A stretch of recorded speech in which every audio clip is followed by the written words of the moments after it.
विद्यार्थी मित्र हो, सर्वांना नमस्कार. 9th math second topic number 6 सर्कलमध्ये तुम्हा सर्वांचं पुनश्च एकदा सर स्वागत. या पूर्वीचा भाग आपण सगळा पूर्ण करत आलेला आहे. नवीन जॉईन झालेल्या मुलांना परत एकदा सांगतोय, गणित मैत्री चॅनलला सबस्क्राईब करा आणि पहिल्यापासूनचे लेक्चर्स जरूर अटेंड करा. आता आपण रेग्युलरपणे जून महिन्यापासून हा अभ्यासक्रम इथंपर्यंत आणलेला आहे. मॅथ्स 1-2 हा सगळा भाग पोर्शन पूर्ण करत करत सर्कल ह्या लेसनमध्ये तुम्हा सर्वांचं पुनश्च एकदा सर स्वागत करतो आणि मग आपण पुढं जाऊया. सर्कल वर्तुळ ह्या धड्याच्या बाबतीमध्ये ज्या कन्सेप्ट्स पूर्वी होत्या त्याची ओळख तुम्हाला आहे. बेसिक कन्सेप्ट्स अशा होत्या बाळांनो, त्याची साराची रिव्हिजन. सर्कल एका स्थिर बिंदूपासून स्थिर अंतरावरचा बिंदूंचा समूह म्हणजे वर्तुळ. स्थिर डिस्टन्स हे स्थिर ठेवावं लागतं सगळीकडं. हा सेंटर असतो. दॅट स्थिर डिस्टन्सला ह्या ज्या करेक्ट डिस्टन्स आहे, स्थिर डिस्टन्स आहे, त्याला रेडियस म्हणतात. आणि मग यातून जाणारी ह्या केंद्रातून जाणाऱ्या सर्वात मोठ्या ही एक त्याची कॉर्ड होते जीवा. आणि ह्या सर्वात मोठ्या जीवेला एक नाव आहे ते म्हणजे व्यास. व्यास हा त्रिज्येच्या डबल असतो, जो 2 टाइम्स r असतो. ह्या बेसिक कन्सेप्ट्स तुम्ही शिकलेला आहात. वर्तुळाच्या परिघावरच्या कोणत्याही 2 बिंदूंना जोडणारा रेषाखंड म्हणजे त्याची कॉर्ड असते. आणि सर्वात मोठी कॉर्ड म्हणजे त्याला जीवा असं म्हणतो आपण. या लेसनच्या पहिल्या स्टार्टमध्येच काही थेरम्सनी ओळख होते. आता थेरम्स ही कन्सेप्ट 9व्या इयत्तेमधले थेरम्स आणि मॅथ्स 2 जरा पहिल्यापासून लर्न आउट करा. ते थेरम्स क्लिअर झाले पाहिजेत, समजले पाहिजेत. त्याचं ॲप्लिकेशन्स फार आपल्याला पुढं 11वी 12वीला 10वीमध्ये मोठ्या प्रमाणात करायचं असतं. त्यामुळे प्रमेयाची भीतीने बाळगता ते अगदी सोपं आहे. एकदम आरामातमध्ये आपल्याला ते थेरम्स पूर्ण करायचे आहेत, ही गोष्ट आपल्याला असायला पाहिजे. यातलं एक महत्त्वाचं थेरम बघा. पहिलंच थेरम असं आहे, the perpendicular drawn from the centre of the circle to its chord bisect the chords. वर्तुळ केंद्रातून टाकलेल्या लंबाने जीवा दुभागते. Perpendicular drawn from the centre of the circle to the chord is bisect the chord. एखाद्या वर्तुळाच्या केंद्रातून एखाद्या जीवेवर जर लंब टाकला ना, तर तो केंद्रातून टाकलेला जो लंब आहे ना, तो बायसेक्ट करतो त्या कॉर्डला. त्याचे 2 इक्वल पार्टमध्ये विभाजन करतो. हे त्याचं प्रूफ आपल्याला करायचं आहे. आता हाऊ टू प्रूव्ह धिस, ह्याचं निश्चितपणे ह्या जीवेचे 2 कॉन्करंट पार्टमध्ये त्याचं विभाजन होतं. But how to prove that sentence, that mathematical sentence. जर एखाद्या वर्तुळाच्या केंद्रातून जीवेवर लंब टाकला तर तो जीवेला दुभागतो. हे आणि हे प्रूव्ह दॅट करायचं आहे. ही समजा ही कॉर्ड आहे आणि हा परपेंडिक्युलर आहे. वर्तुळाच्या केंद्रातून जीवेवर जर लंब टाकला तर तो जीवेला दुभागतो. जर एखाद्या वर्तुळाच्या केंद्रातून जीवेवर लंब टाकला तर तो जीवेला दुभागतो. जरपासून तरपर्यंत जो भाग आहे त्याला पक्ष म्हणतो आपण किंवा गिव्हन म्हणतो. आता पक्षमध्ये काय येणार, ओ सेंटर केंद्र, जीवा A B, chord A B येणार. आणि O P is drawn perpendicular to the A B, हे गिव्हन होणार. ओ केंद्रातून जीवेवर टाकलेला लंब आणि याचं साध्य होणार बाळांनो, साध्य होणार तर ती जीवा दुभागते. त्या जीवेचे 2 समान भाग कॉन्करंट पार्ट होतात. म्हणजे A P is equal to P B हे आपल्याला प्रोड्यूस करायचं आहे, हे आपल्याला इथं निर्माण करायचं होतं.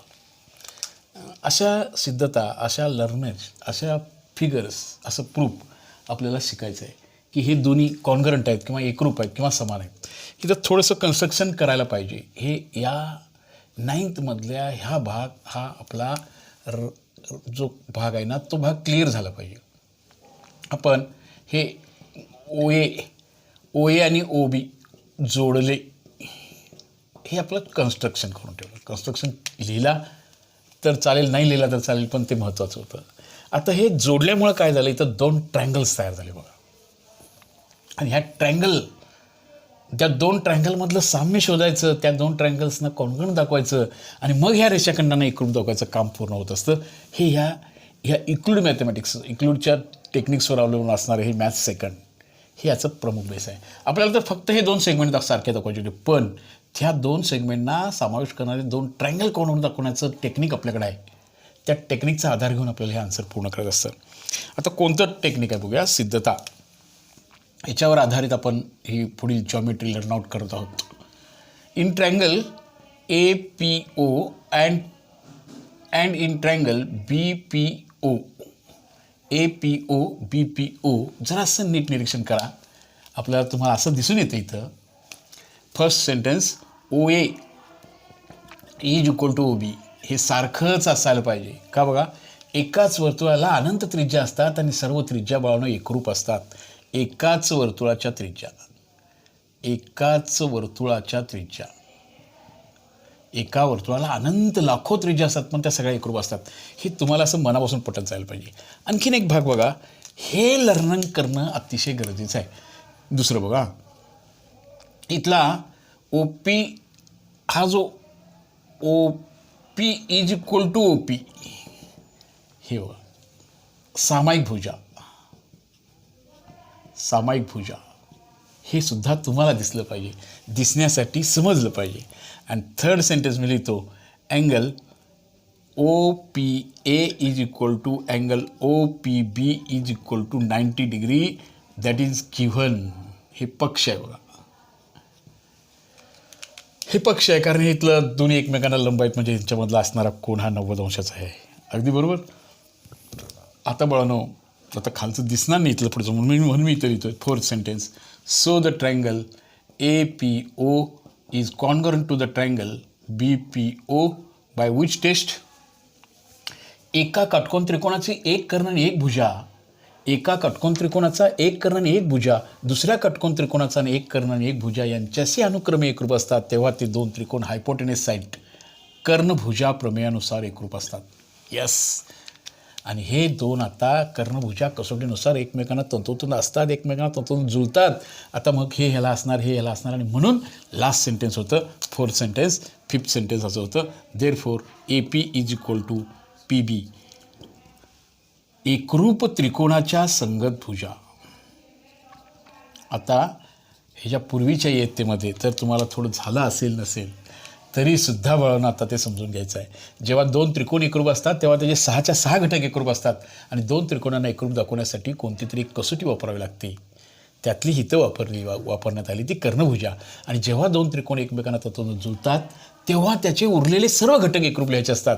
मग हा कोण ह्या कोणाला, हा कोण ह्या कोणाला, हा कोण ह्या कोणाला, इथं आवश्यकता होती फक्त ए पीला आणि पी बीला सारखं लिहिण्याची. हे ह्या टेक्निकवर आधारित आपल्याला या गोष्टीवर आधारित आपल्याला असे प्रूफ्स शिकायचे आहेत आणि हे प्रूफ आपल्याला लर्न करत पुढं जायचं आहे. ह्याचा कॉन्व्हर्स पण आपल्याला लगेच माहिती असाल असं ह्याचं प्रूफ होतं. काटकोन त्रिकोणात कर्णावर टाकलेल्या लंबाने जीवेचे दोन समान भाग होतात असं होतं. हे कर्णभुजा प्रमेयाचा वापर घेऊन आपल्याला असं प्रूफ करायचं होतं. आता ह्याचं कॉन्व्हर्स का शकेल.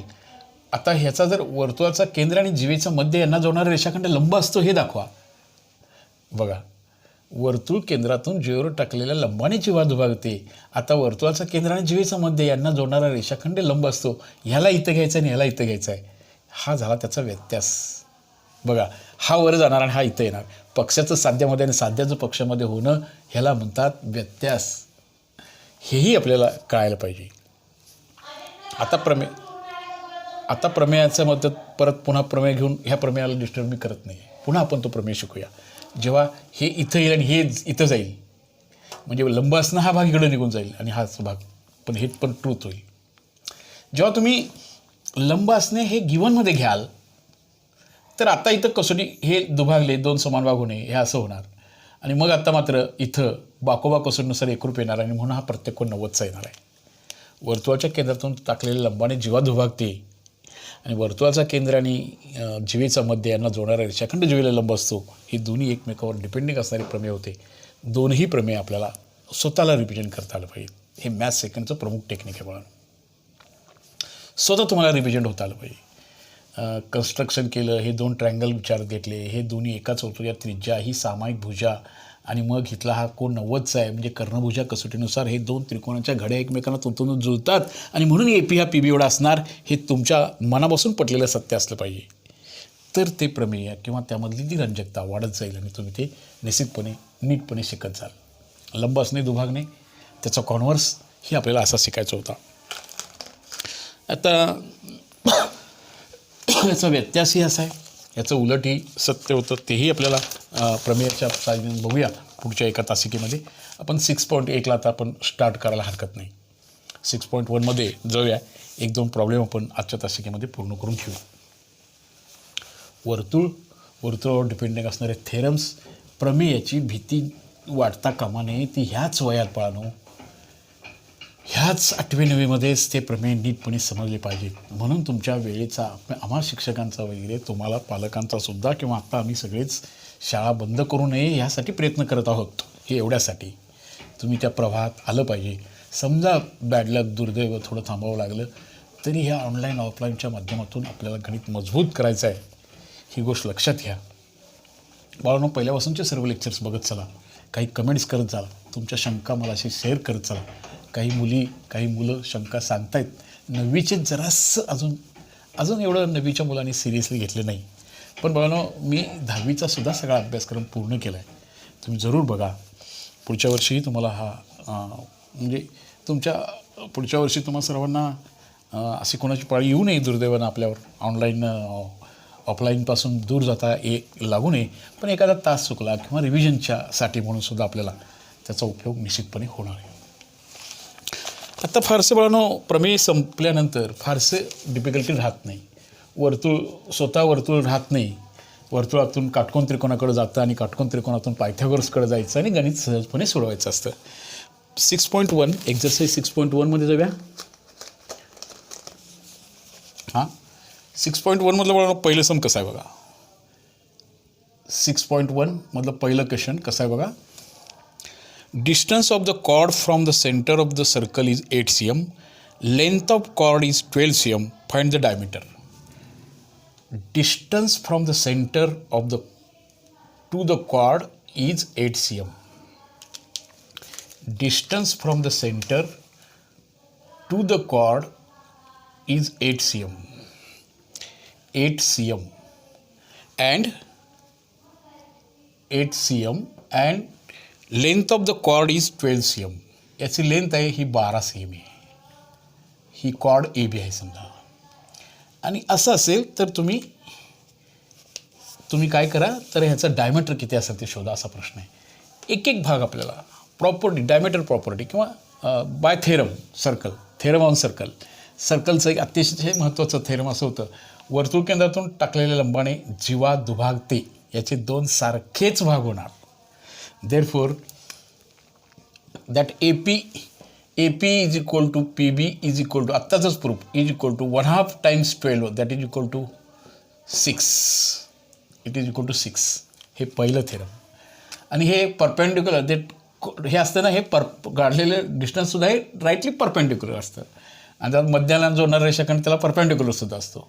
Bye theorem also angle APO is equal to 90 degree by theorem. And we have to find out the value of this OA. OA means radius of that circle. आता सर्कल गेलं, सर्कलमधनं जीवा गेली, जीवा निम्मी झाली, ती रेडियस आली आणि आत्ता आपल्याला हा 90चा कोन झाला. आणि आता आपल्याकडे राहिला तो काटकोन त्रिकोण राईट अँगल ट्रायंगल, काटकोन त्रिकोण APOमध्ये. ह्याच्यामध्ये पायथागोरसचं प्रमेय भरूया. पायथागोरसच्या प्रमेयाची मदत घेतली तर आपल्याला त्रिज्या मिळेल. 90 अंशाच्या त्रिकोणामध्ये कर्णाचा वर्ग हा उरलेल्या 2 बाजूंच्या वर्गांच्या बेरजे इतका असतो. हे पायथागोरसनं सापडलेलं सत्य, गणिताला दिलेले एक संजीवनी असा तो भाग होता. आता याचं रेडियसचा स्क्वेअर करून घेऊया. 90 अंशाच्या कोणासमोरील बाजूला कर्ण म्हणतात. आता कर्णाचा वर्ग म्हणजे R चा वर्ग.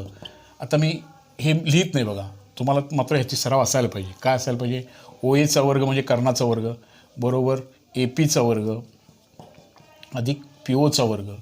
OA म्हणजे रेडियसचा वर्ग झाला, AP म्हणजे 6चा वर्ग, OP म्हणजे बघा 8चा वर्ग.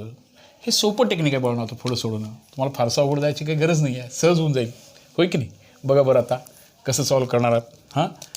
R चा स्क्वेअर बरोबर 6चा वर्ग 64, 8चा वर्ग 64 आणि 6चा वर्ग आहे बाळांनो नॉट 34 36.